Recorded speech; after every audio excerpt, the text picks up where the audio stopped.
The Lord be with you. And with your A spirit. reading from the Holy Gospel according to Matthew. Glory to you, O Lord.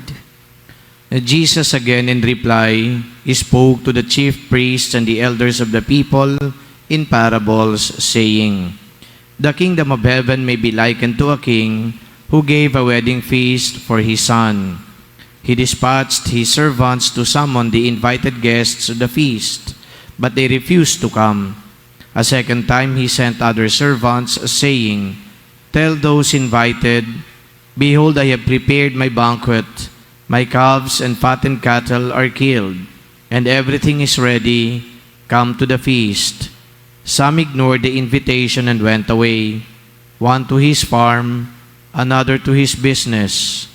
The rest laid hold of his servants, mistreated them, and killed them. The king was enraged and sent his troops, destroyed those murderers, and burned their city. Then the king said to his servants, The feast is ready, but those who were invited were not worthy to come. Go out therefore into the main roads, and invite to the feast whomever you find. The servants went out into the streets, and gathered all they found, bad and good alike. And the hall was filled with guests. But when the king came in to meet the guests, he saw a man there not dressed in a wedding garment. He said to him, My friend, how is it that you came in here without a wedding garment? But he was reduced to silence. Then the king said to his attendants, Bind his hands and feet, and cast him into the darkness outside, where there will be wailing and grinding of teeth. Many are invited, but few are chosen. The Gospel of the Lord. Praise to you, Lord Jesus Christ. Before Pius V was elected as the Pope of the Catholic Church, he was merely a simple priest ministering to 1,500 parishioners after he was ordained. So imagine, he was staying here in this particular church, only a handful of people, but then he rose to fame because of his apostolic zeal and his involvement with the poor, always helping the poor. And then, when Pius V was selected as a cardinal, it was very unexpected. Kasi sabi niya, wala naman akong ginagawa na kumbaga mahalaga. Kinagawa ko lang naman ang trabaho ko bilang isang pari sa maliit na parokyang ito. Pero siya ay kinakitaan nga ng gilas at higit sa lahat sipag sa pagtatrabaho para sa simbahan. Kaya siya ay hinirang na isang kardinal. Nung namatay po si Pope Leo XIII, nag-conclave at ito nga po si Pius X ang pinili po nila na maging Santo Papa. So si Pius X at first was hesitant. Siya ay nagre-refuse. Nung nakita niya na yung boto ay pumapabor sa kanya. Sinabi niya sa mga kardinal na he was unworthy, kaya wag na siyang iboto. But then again, many of the cardinals in the conclave supported his candidacy. At siya po ay hinirang nga bilang si Pope Pius X.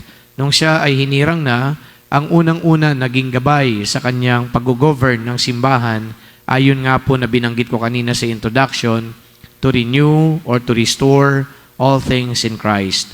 Taken from, of course, one of the epistles of St. Paul.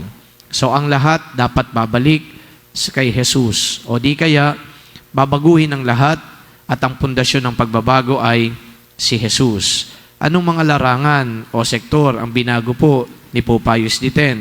Unang-una po sa sakramento. Hindi po niya dinagdagan ng sakramento. But the way the sacraments are administered to the people, especially the sacrament of the Eucharist. Siya po ang nagpahintulot na yung pong First Communion ay gawin sa simbahan. So before, walang First Communion. Ang nagko-communion lang ay yung mga adults. Ngayon, si Pope Pius X, sabi niya, yung mga bata dapat magkaroon din ng access sa banal na Eucharist. Kaya, yung First Communion ay naitakda, na-institutionalize sa Catholic Church. At dito din po, sacramentally speaking, yung pong pagtanggap ng komunyon ng mga may sakit. Nirelax po ni Pope Pius X yung pamantayan dito, especially yung tinatawag na Eucharistic fast. Noon po kasi, yung Eucharistic fast ay talagang fully implemented sa simbahan. Ibig sabihin at least 1 hour before receiving Holy Communion, hindi ka pwede munang kumain ni uminom ng tubig. But for Pope Pius X, sabi niya, ito ay mga may sakit. Kailangan naman nila ng food. Kaya nirelax niya nga yung provision na to sa batas. So yung mga may sakit, pwedeng tumanggap ng komunyon kahit na kumain muna sila. Maybe even before 1 hour or close to before 1 hour. Okay lang ito sa kanya. And of course, yung formation sa seminary, ito naman, isang larangan ulit ng kumbaga renewal na ginawa niya. Yung formation sa seminary, ito po yung pananaw ni Pope Pius X. Sabi niya, papaano tayo makakapag-form at reform ng society kung yung mga pari na naatasang gumawa nito ay hindi properly formed. Ulitin ko yun, hindi properly formed. O sabi niya, kaya yung formation program sa mga seminaryo, ayusin natin. Mag-produce tayo dito ng mga able, tapos spiritually mature, na mga pare. Sila yung may mga zeal for the care of souls. So, yun po ang naging, kumbaga, isa sa mga focus din nitong si Pope Pius X. Kaya yung mga seminaries noon, ni-reform nila. Okay? Yung formation dito, hindi na lang ngayon tumututok doon sa spiritual, liturgical formation, pati human formation. Mahalaga na ma-form yung mga pare para mag-mature din sila bilang mga individuals, bilang mga normal na tao. And then, si Pope Pius X, gumawa din ng reforma, sabi niya, patungkol sa lipunan. Okay? Patungkol po sa, kumbaga, governance, politics. Anong sabi niya? Kapag walang Diyos sa politika, talagang hindi tayo magmamature, hindi magiging effective ang mga gawain. Nung una, naisip ni Pope Pius X na magdasal lang tayo para mabago ang lipunan. Sabi niya, focusing on prayer. We need to pray for the world. We need to pray for our government officials. But then, he realized, mukha yatang kulang yung prayer. Kailangan maging active din tayo. So, yung active involvement ng simbahan ay ando doon. Ano yung active involvement na yan? Evangelization. So, evangelizing society. Kinakailangan present ang simbahan. Ngayon, nung present yung simbahan, ito ang kanyang kinaharap, modernism. Kasi Pope Pius X, isa sa mga pumalag o nag-combat ng modernism. Ano yung modernism? Parang yung turo ng simbahan, inaakma nila sa makabagong panahon. So meron ng parang bagang mga twist and turns, hindi na purified yung pananampalataya. Ang gagawin nila ay, ito yung practice namin, ayon naman yan sa turo ng simbahan, pero ito yung pamamaraan namin. Sabi ni Pope Pius X, hindi naman pwedeng ganon, na mag-imbento kayo ng sarili ninyong pamamaraan. Kinakailangan bumalik tayo sa ating root. Kaya dadalhin namin ang Diyos sa inyo. So, evangelization of society, politics, the presence of the church in the modern age. Yun po kanyang ginawa. And then, of course, sa liturgy, itong si Pope Pius X, very concerned din. Yung liturgical music, for example. Nung una, alam ninyo, sa liturgical music, parang Gregorian music. Yung mga chant, kahit mamaya na lang, di nyo maintindihan masyado siguro, YouTube ninyo, i-search niyo Gregorian chant. Ganun lang po ang musika sa simbahan. Pero sabi ni Pope Pius X, sige, bigyan natin ng pagkakataon yung mga makabagong musika na akma naman sa ating pagdiriwang. Kaya ngayon, nakikita ninyo, napapakinggan natin, meron ng mga musika na akma din sa atin, nakaka-relate tayo. Noon, Latin, Gregorian chant nga, ganun lang po ang napapakinggan natin sa simbahan. Now, what was the purpose of that? To involve the people, to make the celebration meaningful also in the sense that people can now easily relate. So that was the concern of this guy. So ibig sabihin, si Pope Pius X, he was well-loved. He was well-loved. But in 1914, things have come to an end kasi siya ay namayapa na.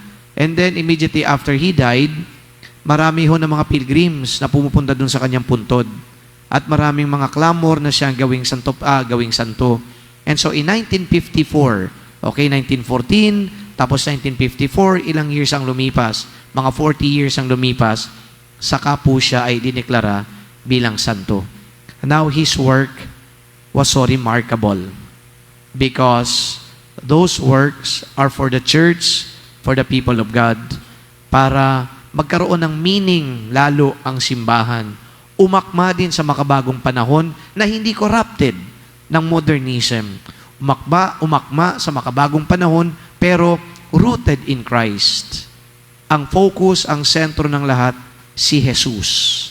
Hindi yung kung ano-ano. And today, as we reflect on this great Pope, we are also challenged sa makabagong buhay na meron tayo, makabagong panahon, iba't ibang challenges, iba't ibang sitwasyon, pero hindi dapat nawawala, sentro ng buhay, si Jesus. To restore all things in Christ. Walang ibang kompas na dapat na nagtitimon sa buhay natin, si Jesus. And so, Saint Pius X is now revered in the Catholic Church. The Catholic Church declared him a saint, and now his remarkable works are remembered. Pero ulitin ko po, di tayo magsasawa sa sinasabi niya, restore or renew all things in Christ. In essence, ang buhay ng tao dapat umiikot sa Diyos. Ang buhay ng tao nakaugat sa Diyos. May Saint Pope Pius X pray for us. Amen.